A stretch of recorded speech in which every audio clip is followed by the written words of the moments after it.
ஜெய ஜெய சங்கர ஹர ஹர சங்கர. ஸ்ரீ மகாபெரியவாச்சரணம். தெய்வத்தின் குரல் முதல் பாகம். தேவதாமூர்த்திகள் அவதார புருஷர்கள். சிவத்தின் சக்தி. நாராயண சகோதரி. ஆசைகள் அத்தனை அனர்த்தத்துக்கும் காரணம். ஆசைதான் காமம் என்பது. ஆசைப்பட்டது கிடைக்காவிட்டால் குரோதம், சோகம் எல்லாம் உண்டாகின்றன. காமத்தில் பிறப்பு உண்டாகிறது. குரோதத்தால் நம்மை நாமே கொன்று கொள்கிறோம். எனவே ஜனன மரணத்திலிருந்து விடுபட வேண்டுமானால் நம்மை காமமும் குரோதமும் அண்டவிடக்கூடாது. மழை ஜலம் உள்ளே புக ஒட்டாமல் நல்ல டஃபேடா குடை துணி காப்பாற்றுகிறது. அதை வாட்டர் ப்ரூஃப் என்கிறோம். இதே மாதிரி நமக்கு காம ப்ரூஃபாக, குரோத ப்ரூஃபாக, சோக ப்ரூஃபாக ஒரு கவசம் இருக்கிறதா என்றால் இருக்கிறது. அம்பாளின் கிருபைதான் அந்த கவசம்.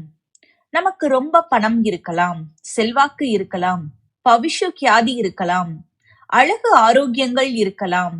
இவையெல்லாம் அம்பாள் அனுகிரகத்தால் கிடைத்ததாக நாம் சொல்லிக் கொள்ளலாம். ஓரளவுக்கு அப்படி சொல்வது வாஸ்தவம்தான். ஆனாலும் ஆசையும் வெறுப்பும் பயமும் துக்கமும் மனசில் இருக்கிற வரையில் இதுகள் எல்லாம் கிடைத்துதான் என்ன? ஆனபடியால் உண்மையில் அம்பாள் அனுகிரகம் இருப்பதற்கு அடையாளம் நம்மை ஆசையும் துவேஷமும் பயமும் அழுகையும் தொடாமல் இருப்பதுதான். துவேஷம், பயம், அழுகை அவைகளுக்கு மூல காரணம் நான் நான் என்று ஒன்றிடம் ஆசைதான், காமம்தான். எனவே காமம் ஒன்று தொலைந்தால் போதும், அத்தனை அனர்த்த பட்டாளமும் தொலைந்து போனதாக ஆகிறது. அதன் பின் இந்த உலகத்தில், இந்த சரீரத்தில் நாம் இருக்கிற போதே மோட்ச ஆனந்தம்தான். காமேஸ்வரி என்றும் காமாட்சி என்றும் பெயர் படைத்த பராசக்தியை மனமுருகி பிரார்த்தித்தால் அவள் நம் காமத்தை அடியோடு துவம்சம் செய்து விடுகிறாள். காமேஸ்வரிதான் பஸ்பமாகிவிட்ட காமனை மறுபடி உண்டாக்கியவள். அதன் பின் காம தகனம் செய்த பரமேஸ்வரனுக்கு காமம் பொங்குகிற மாதிரி தன் கண்களில் பிரேமை பொங்க பார்த்தவள்தான் காமாட்சி. இவளுடைய அனுகிரகத்தால் நமக்கு காம ஜெயம் ஏற்படும் என்றால் ஒன்றுக்கொன்று முரணாக தோன்றுகிறது. ஆனால் முரண் இல்லை. பரபிரம்ம லோக பிரக்ஞையே இல்லாமல் இருந்துவிட்டால் மாயா லோகத்தில் மாட்டிக்கொண்டிருக்கிற நாம் எப்படி விடுபடுவது? நம்மை விடுவிக்கவே அதற்கு காருண்யம் உண்டாகிறது. இந்த காருணையைத்தான் பரமேஸ்வரனுக்கு உண்டான காமம் என்று சொல்கிறோம். இந்த கருணை உணர்வு அவருக்கு பிறப்பதற்கு காரணமாக இருந்த சக்தியை காமாட்சி என்கிறோம். சமஸ்த ஜீவராசிகளும் சேமமாக இருக்க வேண்டும் என்ற காமம் தவிர வேறு ஒரு ஆசையும் இல்லாத பரம அன்பு லீலை அது. காமனை எரித்த பரமேஸ்வரனின் பாதியாக அவள் இருப்பதால் நெற்றிக்கண்ணில் பேர்பாதி அவளுடையது. அவள் ஜீவ பிரபஞ்சத்தின் காமத்தை பஸ்பமாக்குகிறாள். சிவனுக்கு காமமூட்டிய நீயே பக்தர்களின் காமத்தை நாசம் செய்கிறாய் என்று மோகர் அடிக்கடி சொல்வார். காம தகனம் செய்த சிவத்தின் சக்தி என்பதால் காமத்தை அவள் எரிக்கிறாள். நாராயண சகோதரியாகவும் இருக்கிறவள் அவள். நாராயணனோ சாட்சாத் மன்மதனின் பிதாவாக இருக்கிறார். பல பேருக்கு பிரம்மா மகாவிஷ்ணுவின் பிள்ளை என்பது மட்டுமே தெரியும். ஆனால் மன்மதனுக்கும் அவர் பிள்ளைதான். மோகினியாக வந்தபோது அவர் பரமேஸ்வரனிடமே ஐயப்ப சாஸ்தாவை ஒரு புத்திரனாக பெற்றார். சிவ சக்தி சேர்ந்து பிறந்த சுப்பிரமணியர் போன்றவர் சிவ விஷ்ணு சேர்ந்து ஜனித்த ஐயப்பன். எனவே பரம ஞான மூர்த்தியாக இருக்கிறார். ஆனால் பிரம்மாவோ ஜன்மாவுக்கு காரணமாக இருக்கிறார். ஒரு ஜந்து ஜனிக்க காரணமாக இருக்கிற காமத்தை தூண்டுகிறவனே மகாவிஷ்ணுவின் இன்னொரு பிள்ளையான மன்மதன். சகல ஜீவராசிகளையும் காமத்தில் தள்ளி ஆட்டி படைக்கிற வல்லமை அவனுக்கு இருக்கிறது. எரித்த காமனை மறுபடியும் உயிர்ப்பித்த காமாட்சி காமத்தை போக்குகிறாள் என்றேன். இதே மாதிரி காமனை படைத்தவர் மகாவிஷ்ணு என்றால் நம் காமங்கள் போக அவர் அனுகிரகிப்பாரா? நிச்சயம் அனுகிரகிப்பார். ஸ்ரீராமன் யார்? மகாவிஷ்ணுவின் அவதாரம். ராமன் என்று சொன்னால் அங்கே காமன் வரமாட்டான் என்கிறோம். ராம ராம ராம என்று சொல்லி சொல்லியே காமாதி அறுபகைகளை ஒழித்த மகான்கள் பலர் உண்டு. அவரும் காமனும் அப்பா பிள்ளையாயிற்றே. ஏன் இப்படி என்று கேட்கலாம். அப்பாவிடம் பிள்ளைக்கு உள்ள அபரித மரியாதையாலேயே அவர் இருக்கிற இடத்துக்கு வரமாட்டான். அங்கே தன் வாளை சுருட்டி கொண்டு விடுவான். துளசிதாசர் இப்படித்தான் வேடிக்கையாக பெரிய தவத்தை சொல்கிறார். சிவபெருமானிடம் பயத்தினால் அவரது அடியார்களை காமன் நெருங்க மாட்டான்.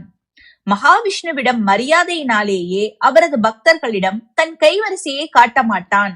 நர நாராயணர்கள் என்பதாக மகாவிஷ்ணு இரட்டை அவதாரம் செய்தார். இவர்கள் பத்ரிகாசிரமத்தில் தபஸ் செய்த போது தபஸை கலைக்க தேவலோக அப்சரஸ்கள் வந்தார்கள். அப்போது நரனுக்கு மகா கோபம் வந்தது. பகவானின் அம்சமாயினும் நரன் என்ற பெயருக்கு ஏற்றபடி இவருக்கு மனுஷ சுபாவத்தினால் கோபம் வந்துவிட்டது. என்று ஒரு உருமல் போட்டார். அந்த ஹூங்காரத்தினால் எங்கே பஸ்பமாகி விடுவோமோ என்று பயந்து அப்சரஸ்கள் அவரை விட்டு நாராயணர் தபஸ் செய்கிற இடத்துக்கு ஓடி வந்தார்கள். இங்கே வந்து தங்கள் சாமர்த்தியத்தை காட்ட ஆரம்பித்தார்கள். நாராயணருக்கோ கொஞ்சம் கூட காமமே கிடையாது. அது மட்டும் இல்லை, நரன் மாதிரி இவருக்கு கோபமும் கிடையாது.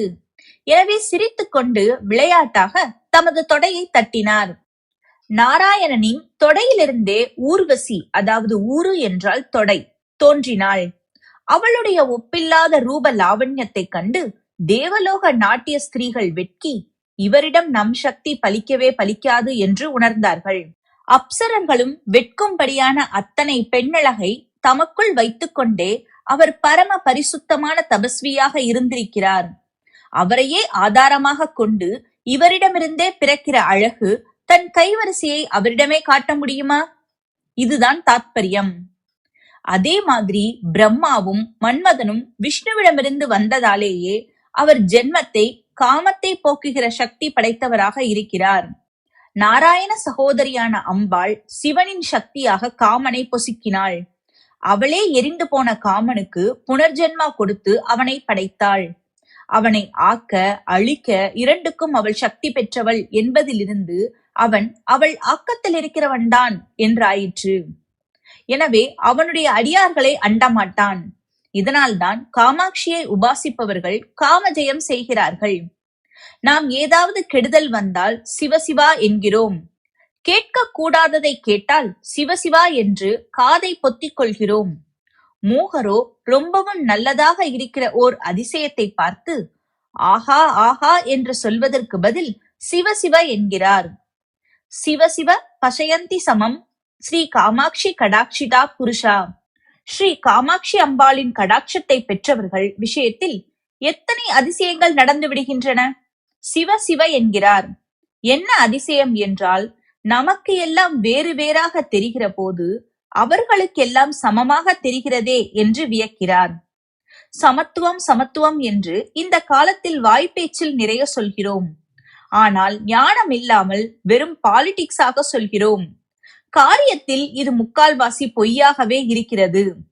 காமாட்சியின் கடாட்சம் பெற்றவனுக்கோ அத்வைத ஞானமே சித்தித்து விடுகிறது. அவனுக்கு பார்ப்பதெல்லாம் ஒரே பரம்பொருள்தான். சத்தியமான சம தரிசனம் அவனுக்குத்தான் இருக்கிறது. அவனுக்கு காடும் வீடும் ஒன்றாகிவிட்டது என்கிறார் மூகர். அவனுக்கு குரோதம் என்பது கொஞ்சம் கூட இல்லை.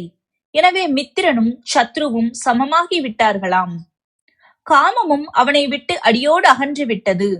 யுவதியின் சிவந்த உதடும் மண்ணாங்கட்டியும் அவனுக்கு சமமாகி விட்டன என்கிறார் மூகர். லோஷ்டம் ச யுவதி பிம்போஷ்டம் என்று பிராசம் போட்டு அழகோடு சொல்கிறார். லோஷ்டம் மண்ணாங்கட்டி, ஓஷ்டம் உதடு. உதடு பெரிதாகி தொங்கிக் கொண்டிருக்கிற பிராணிதான் ஓஷ்டம். இதுவே தமிழில் ஒட்டை, ஒட்டகம். பிம்பம் என்றால் கோவைப்பழம்.